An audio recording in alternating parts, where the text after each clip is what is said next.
భోగి సంబరాలు ఉమ్మడి తూర్పుగోదావరి జిల్లాలో ఇప్పటికే ప్రారంభమయ్యాయి. ప్రస్తుతం మనం కాకినాడలో ఉన్నాం. ఇక్కడ అపార్ట్మెంట్ కల్చర్ ఎక్కువ ఉన్న నేపథ్యంలో అపార్ట్మెంట్ వాసులంతా కూడా ఉమ్మడి కుటుంబం తరహాలో వచ్చి ఇక్కడ సంక్రాంతి సెలబ్రేషన్స్ చేసుకుంటున్న పరిస్థితి అయితే కనిపిస్తోంది. ఇక్కడ కులమతాలకు అతీతంగా కూడా అంటే వివిధ ప్రాంతాల నుంచి వచ్చిన వారు కూడా ఇక్కడ ఉన్నారు. వాళ్ళు కూడా ఇక్కడ తెలుగువారి సాంప్రదాయ సంస్కృతిలో కూడా పాల్పంచుకునే పరిస్థితి కనిపిస్తోంది. ప్రస్తుతం మనతో పాటు కిమ్స్ కాలేజ్ ప్రిన్సిపల్ గారు ఉన్నారు. ఆయనతో మాట్లాడదాం. సార్, ఎలా చూస్తారు మీరు ఈ సెలబ్రేషన్స్?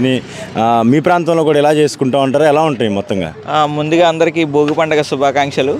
భోగి సంక్రాంతి అనేది మనకి ఈ రైతులు ధాన్యం పండించుకొని ఫస్ట్ కోత వచ్చాక మనం ఆర్థికంగా కొంచెం బాగుండి సంబరాలు చేసుకునే మొదటి పండగ.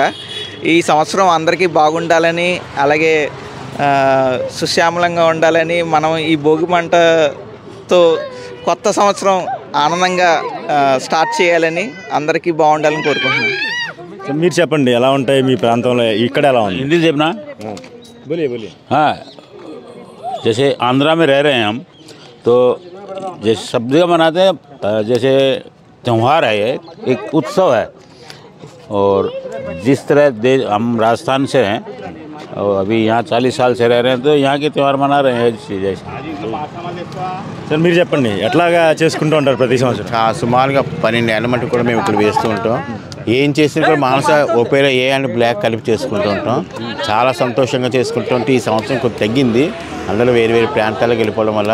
అయితే ఈ భోగి సంక్రాంతి కొనమన్నది మా ఇంట్లో కూడా మేము బొమ్మలు కూడా సుమారు 15 ఇయర్స్ నుంచి మా పెన్షన్ మేము పెట్టుకుంటూ ఉంటాం. చాలా అందరికీ కూడా సంక్రాంతి శుభాకాంక్షలు.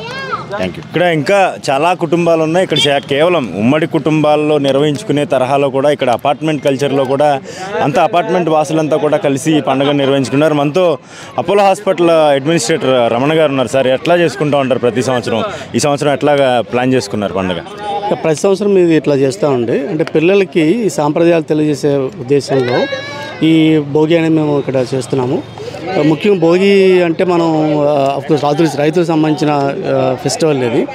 బేసిక్గా ఏంటంటే ఇందులో చెడంతా మనం ఈ దహనంలో కలిచేసి అంత మంచి జరగాలి, ఈ సంవత్సరం అంతా బాగుండాలి, అందరూ బాగుండాలని కోరికతో ఈ భోగి మంట మనం చేస్తూ ఉంటాం. ఇది పిల్లలకు కూడా తెలియజేస్తూ మన సాంప్రదాయాల్ని అంతరించిపోకుండా ముందుకు వెళ్ళే ప్రయత్నం ఇదంతా కూడా. సో అందరం కలిసి ఇక్కడ సెలబ్రేట్ చేసుకుంటున్నాం. సో అందరికీ కూడా మరొకసారి భోగి శుభాకాంక్షలు అండి. మీరు చెప్పండి, పాత వస్తువులన్నింటినీ కూడా భోగి మంటల్లో వేసి కొత్తదనంతో ముందుకు వెళ్ళాలని ఈ పండుగని మనం ఎక్కువగా సిగ్నిఫికెన్స్ తీసుకుంటూ ఉంటాం. ఎట్లా నిర్వహిస్తూ ఉంటారు? మీరు చిన్నతనంలో ఎట్లా జరిగేది, ప్రస్తుతం ఎట్లా జరుగుతుంది? ఇక్కడ కాకినాడలో కూడా చాలా సాంప్రదాయంగా బాగా చేస్తున్నారండి. మా అపార్ట్మెంట్ వాళ్ళందరం కూడా ఎప్పటి నుంచో ఇవి కలెక్ట్ చేసి 1 వీక్ నుంచి కాపలా ఉంచి బాగా చేపిస్తున్నారు.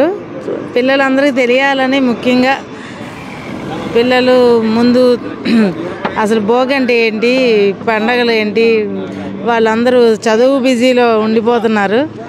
అది తెలవాలనేసే పిల్లల్ని తీసుకొచ్చామండి. చూడొచ్చు కదా, ఇక్కడ అపార్ట్మెంట్ వాసులంతా కూడా కలిసి ఒక దగ్గరే ఈ పండుగ నిర్వహించుకుంటున్న పరిస్థితి కనిపిస్తూ ఉంది. మన వైపు మొత్తంగా తెలుగు సాంప్రదాయం సంస్కృతిని తెలుసుకునేందుకు ఇతర ప్రాంతాల నుంచి వచ్చిన వారు కూడా ఇక్కడ ఎన్నో ఏళ్ళగా ఇక్కడ నివసిస్తున్న వారు కూడా ఇక్కడ సాంప్రదాయంలో కలిసిపోయిన పరిస్థితి కనిపిస్తూ ఉంది. మొత్తంగా తూర్పుగోదావరి జిల్లా వ్యాప్తంగా కూడా తెల్లవారుజాము నుంచే భోగి మంటలు వేసుకుంటూ ఈ 3 రోజుల పెద్ద పండుగ క్రతువును ఆహ్వానించేందుకు తెలుగు లోగిళ్ళన్నీ కూడా ముస్తాబైన పరిస్థితి అయితే ఉంది. కాకినాడ నుంచి నేను శ్రీధర్, ఐ డ్రీమ్ న్యూస్.